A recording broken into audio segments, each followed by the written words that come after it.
শুনতে পেলাম পোস্তা গিয়ে তোমার নাকি মেয়ের বিয়ে। গঙ্গারামকে পাত্র পেলে?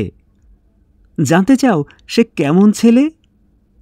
মন্দ নয় সে, পাত্র ভালো, রং যদিও বেজায় কালো। তার উপরে মুখের গঠন অনেকটা ঠিক প্যাঁচার মতন। বিদ্যে বুদ্ধি বলছি মশাই, ধন্যী ছেলের অধ্যবসায়।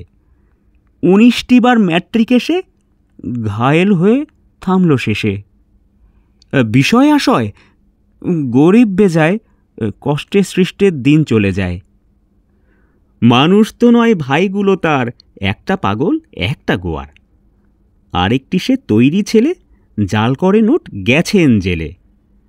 কনিষ্ঠটি তবলা বাজায়, যাত্রা দলে 5 টাকা পায়।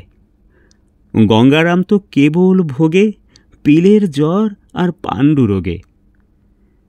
কিন্তু তারা উচ্চ ঘর, কংসরাজের বংশধর। শ্যামলাহিরি বনগ্রামের কি যেন হয় গঙ্গারামের। যা হোক, এবার পাত্র পেলে, এমন কি আর মন্দ ছেলে।